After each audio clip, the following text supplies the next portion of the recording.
another episode of Pretty Petty the Podcast. I'm your host, Tito Alvin, and in this podcast, we are going to talk about the hottest topics, trending issues, and everything pretty and petty. If it's your first time here, please consider subscribing to our YouTube channel by clicking on the subscribe button and then click nyo na rin yung notification bell para notified ka on new episodes. Also, if you're listening naman sa Spotify, you can follow our podcast in Spotify by going back to the main page and then click nyo yung follow button. Also, kung tambay kayo na social media, please follow our social media pages in Facebook, Instagram, and in TikTok by going to the link you see at the bottom of your screen. And today, let's talk about the real-life Disney princesses of the Philippines. Kasi apparently, habang tayong lahat nagbabayad ng tax, gumigising ng 6 a.m. para pumasok, nakikisiksik sa baha, nagko-commute, sila naman ay busy maging Belle, Ariel, Rapunzel, Elsa, at Jasmine.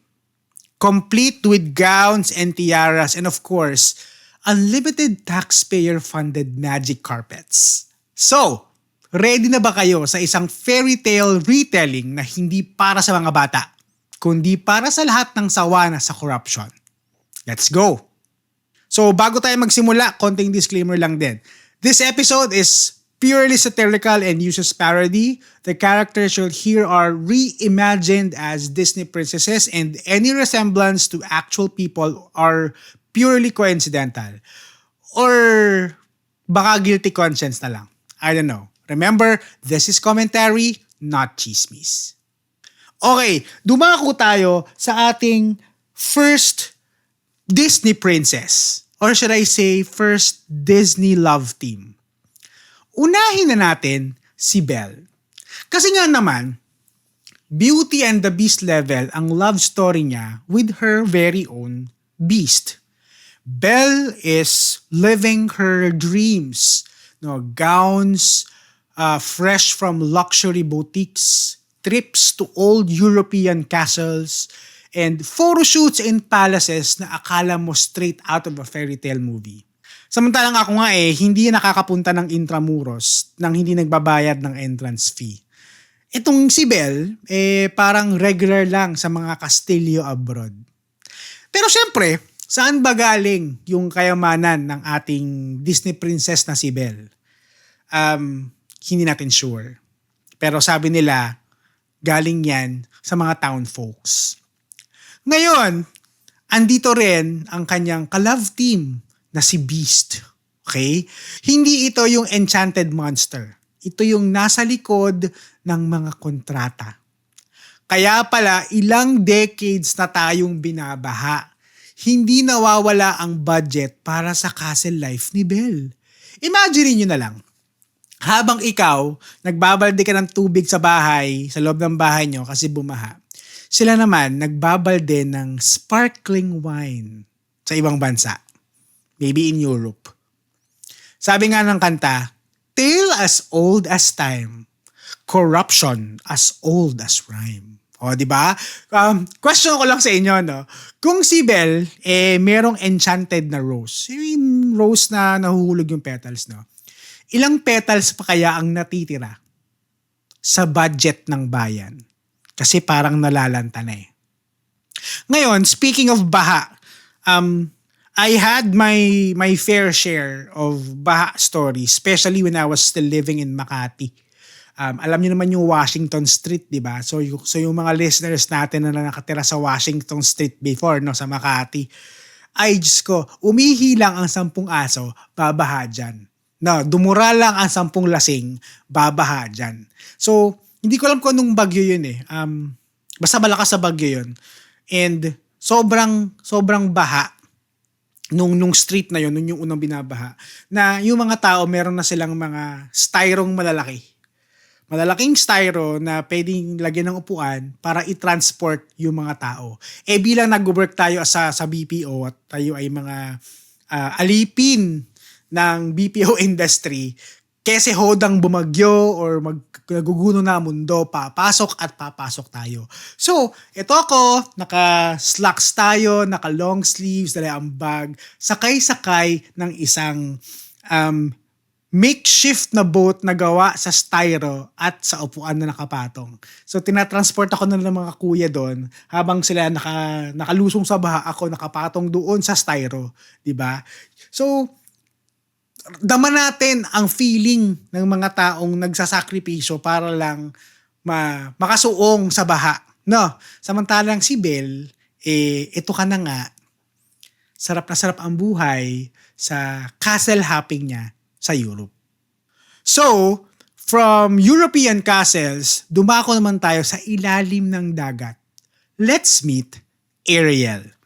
Pero instead of singing Under the Sea, ang kanta niya ay Overseas. Kasi nga, every other month na lang, may flight out of the country itong si Ariel.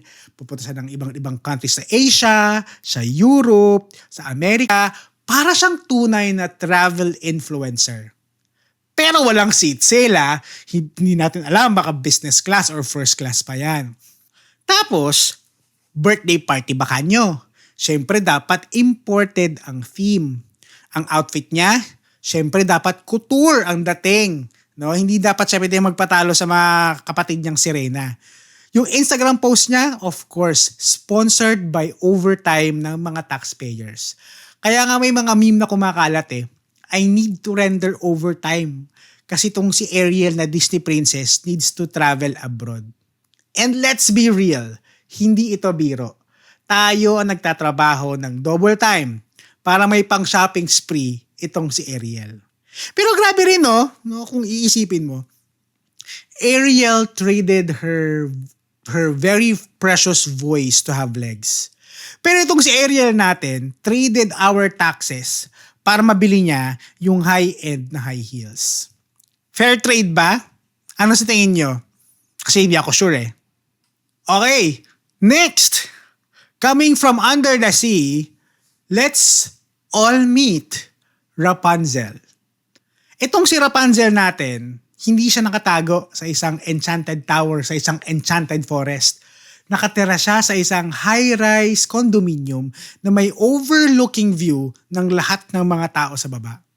Okay? Kung si original na Rapunzel ay kumakaway from her tower, okay? Itong Rapunzel natin kumakaway from her yacht deck. Diba? Meron siyang mga glam trips, may mga VIP access. Yung mga OOTD niya worth isang taon ng sweldo ng isang ordinaryong Pilipino. At ito ang pinaka-iconic sa lahat, no? Ang birthday party ni itong si Rapunzel, dapat nasa 5-star venue. Diyos ko Lord, 5-star venue ang birthday party. Samantalang ako, nung birthday ko, ito recently lang no, dito lang kami. Ang pagkain ko spaghetti, pero isipan ko pa kung lalagyan ko ng hotdog. Diba? Pero itong si ate mo Rapunzel, kumpletos recados yan. LED backdrop, imported flowers. For sure, meron pa yung mga organizers. May mga performers pa yan. Diba? Kung ang hair ni Rapunzel mahaba, ang resibo ng gastos niya mas mahaba pa. And guess what? Tayong mga taxpayer ang nagbabayad ng shampoo at conditioner ni ate Rapunzel mo. Ito, side story lang din, no? So tulad ng sabi ko kanina, I just celebrated my birthday and I celebrated it with family. Siguro it comes with age na din, no? Hindi mo na gustong magkaroon ng lavish party. You just want to celebrate your party or your birthday with loved ones. Kumbaga, piling tao na lang. No, hindi ka na pupunta ng bar, hindi ka na mag-organize sa mga sobrang magarbong mga event, no? Kasi by the end of the day, it's the people that you are with during your special day. And for me, I chose my family. Ewan ko ba dito kay Rapunzel? Parang gusto niya magpabida sa lahat ng mga taong kilala niya. So, syempre, magpapahulibang ang Ice Queen nating si Elsa. Okay? Pero hindi ito basta-basta Ice Queen. This one has very presidential ice in her veins. Travel here, travel there, glam post sa Instagram, parang walang effect sa kanyang init ng bansang pinupuntahan niya kasi laging malamig ang paligid. Hello, ice skin ka ba naman, di ba? I don't know, probably baka naka-aircon siya buong araw sa mansion niya or sa mga first class flights niya. Pero ito ang masakit dyan. Habang tayong lahat nagtitipid sa kuryente, kasi mataas ang bills, no? Nagtitipid tayo sa aircon kasi malaki ang babayaran sa kuryente.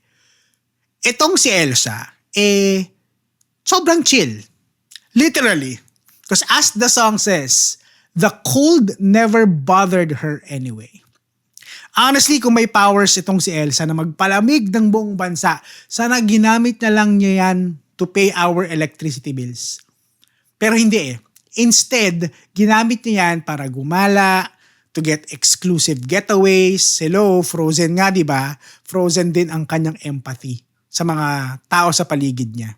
Naku, itong si Elsa, madalas mag-travel kung saan-saan. Pupunta siya sa Asia, pupunta siya sa US, and recently, madalas siya sa Europe eh. Hindi ko alam kung bakit. Pero madalas siya nagpupunta ng Europe ngayon.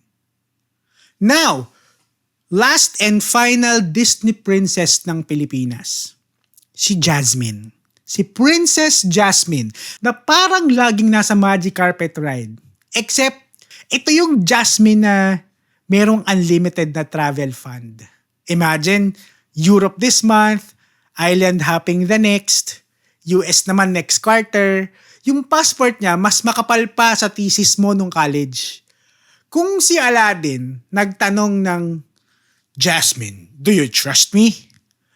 Itong si Jasmine natin, dapat mag-ask ng, hello taxpayers, do you fund my travels? Ganyan. Kasi let's be real, hindi niya kaya ng walang genie. Hindi niya kaya ng walang sustento coming from her, quote-unquote, genie. And guess what? Kung sino yung genie to? Siyempre, tayo yun. Tayong mga taxpayers. At wag ka, no? So habang nagta-travel siya, dapat yung bag niya, designer bag. So hindi natin alam kung ilang digits ang presyo ng bag na yan. Siyempre, dapat yung OOTD niya doon, swak doon sa mga sa weather ng country pupuntahan niya. So pwedeng naka-coat yan, so pwedeng normal na summer dress lang yan, pero mukha siyang normal sa paningin ng tao, pero ang price tag niyan, hindi yan normal. Hindi normal ang price tag ng OOTD nitong si Jasmine. So habang itong si Jasmine sakay sa kanyang magic carpet ride, tayo, ang magic carpet natin, jeep na luma, MRT na sira, and tricycle na overpriced. Hindi ko rin magets kung bakit laging travel itong si Jasmine, no? Laging sakay sa magic carpet niya. Samantalang ako, yung magic carpet na nasakyan ko, yung Victorliner bus lang papuntang Baguio. So, kung ikaw ay isang ordinaryong empleyado, ikaw ba ay nakapag-OT na? Or kung meron kang small business, nakapagbayad ka na ba ng tax mo? Naku, make sure kasi baka hindi makaalis at hindi makasakay ng magic carpet itong si Jasmine. So, ayun na nga mga besh, no? While we are all struggling sa baha, sa inflation, sa pamasahe, our very own Disney princesses are busy living their fairy tales. And ito yung masakit. These are not just memes. These are reflections of a system na paulit-ulit tayong niloloko. Every year, we fight floods. Every year, every month, we pay taxes. And every year, these Nepo babies live happily ever after. Pero tandaan natin, sa totoong fairy tales, no, the villains never win. At sana lang, no, Diyos ko Lord, sana dumating din yung time na itong mga Disney princess na to ng Pilipinas maharap sa totoong ending. Hindi fairy tale, kundi tale of justice. Kaya sana kung totoong may fairy godmother, no, sana i-wave niya yung wand niya para mawala na yung corruption and lumitaw na yung mga totoong resibo. Para maramdaman din ng Disney princesses natin ang totoong buhay ng sambayanang Pilipino. So again, disclaimer lang, no, this episode is just a work of satire and parody. The Disney princesses or the characters mentioned are all fictionalized versions and used for commentary and social critique. Any resemblance to actual people, events, or places are just purely coincidental. Unless, of course, guilty ka. Again, thank you so much for watching another episode of Pretty Petty the Podcast.